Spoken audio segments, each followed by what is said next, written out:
Hey guys, Happy New Year. Little update on my shop. Got the roofs all up. Back wall is almost done. I left that one little area so we'd have some light in here. Been working on the paint booth area and the loft area. So, kind of working on this. I put my car in there to make sure it would fit. I don't know if I need to go a little bit farther or not. I mean, right now that's at 20 feet long, 15 feet wide. Car fits in there fine, but I mean, if I was actually painting it, I don't know if it would be long enough, but I guess I could probably turn it sideways.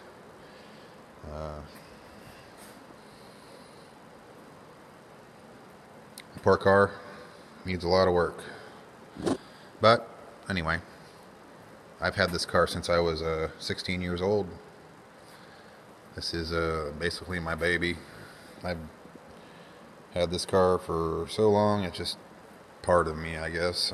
It doesn't have the right hood on it. This is the hood off my 69 that's in the garage. The actual hood for it's up there in the barn. The actual 400 hood. This is a 68 Ram Air, or not Ram Air, but a 68 400 HO car. I've had this car so long. Basically did all the stupid shit that kids do when they have cars this year.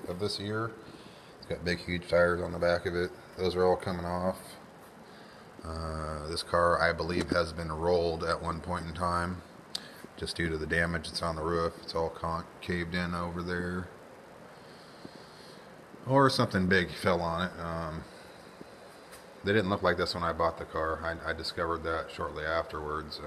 I was screwing around underneath inside and took the headliner out and saw a bunch of wormholes with Bondo sticking through.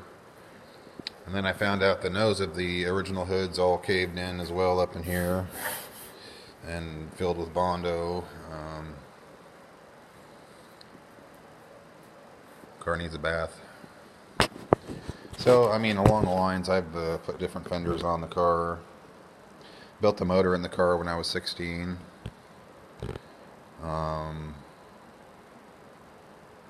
It has the original block, but it has a set of 326 heads on it, which is what I had at the time. I didn't have the money to rebuild the heads. And the factory heads that I had for it were lost in a storage unit that I had that I couldn't pay for, so I need to find another set of cast number 16 heads for this car sometime along the lines. It's a complete car. So I got about a foot right there behind it I can walk through, and about 3 feet in front of it. I don't know if that's going to be enough room to paint it, or to paint a car. I mean, obviously it wouldn't have the bumpers and stuff on it, and it probably would. I don't know. I could turn the car sideways and have plenty of room to walk around it if I had to. I don't want to make the paint booth too big because that's just that much more you have to evacuate while you're doing the paint. I think, the smaller the better. I don't know. I've never had a paint booth before. I've never painted a car before, so this is all new learning experience to me. Shop-wise, I like the loft areas coming together. I need to screw down that wood some more, obviously. It's bowing up in the center. It's just 3/4 inch plywood on top.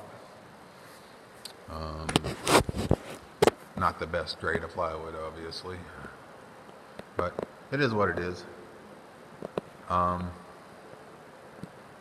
Obviously I'm not a carpenter either. So I just did a 16 on centers and then went back and doubled up all those, and it's sitting at about 8.5 feet tall, which I think is fine. And there's plenty of room on top of it I can get up there and I can stand and my head doesn't hit up until I get to this corner over here. But that's just going to be all storage area up there, and on this side I'm going to put a door in here somewhere, probably right in this area. That opening there, I have a piece of glass, a double pane piece of glass out of a sliding glass door that I was going to frame in and make a window right there, so you can look kind of look into it, into the booth from the outside. These are all just ideas I've had, and I'm going to put shelves or probably a bench along this side and around the sides. I'm thinking about extending that all the way over to here, but I don't know if it'll take up too much room. I suppose I could probably have this area here as like an assembly area, you know, for when you're done with the car, or just a work area. There's plenty of space here. So there's probably 20 feet from where the paint booth ends over to the edge. And that's not quite the center of the shop, but it's pretty close. So there's probably about 22 feet from that wall to the end of the building. Still haven't finished tightening up all the bolts and stuff yet, but I'm trying to get as much done as I can while I can. It's been pretty interesting. My brother's anxious for me to get a bunch of my stuff out of my mom's garage still. It's been there for years.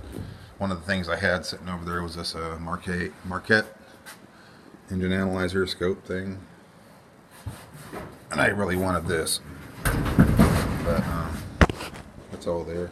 It's got the oxygen sensors and the scope. I can't really get a good picture of it from here, but the scope's there, and all the meters and stuff, the RPM.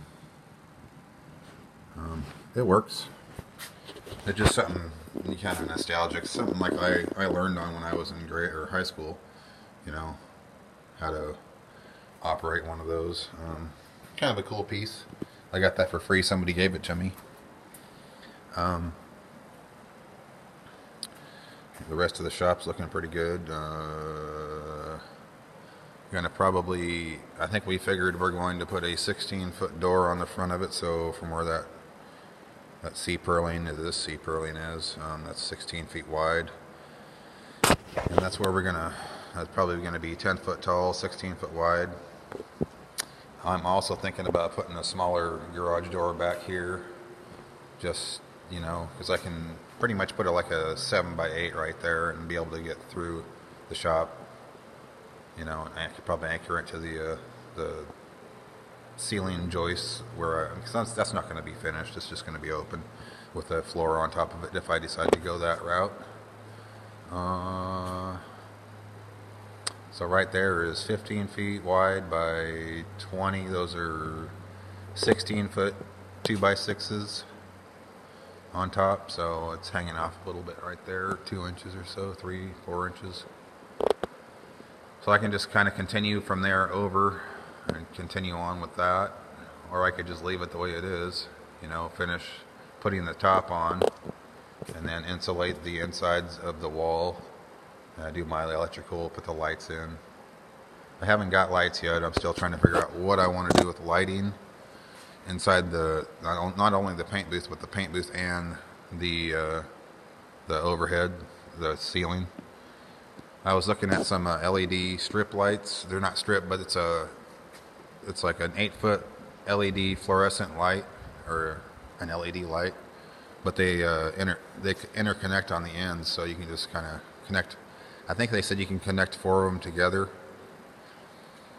and that would be 16. That'd be 32 feet. So I can just wire in some plug-in receptacles along the back side, and then again along the front side, and I can go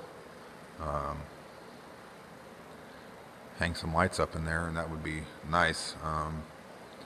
As far as the paint booth goes, I'm not sure what kind of lighting to put in the paint booth. Maybe you guys could give me some suggestions. I know I'm far away from that, but you know, kind of cool seeing my car in here.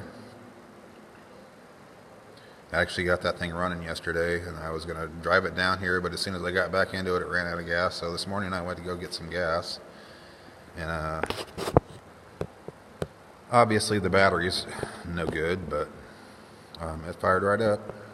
I had a charger and another battery hooked to it, jumping it, and it fired right up, and I drove it down here, and definitely needs to be tuning. It's been basically, I ran it a little bit last year, just enough to get it from when I got it home. I towed it, I put it on a trailer, brought it home, and put it in the barn up there.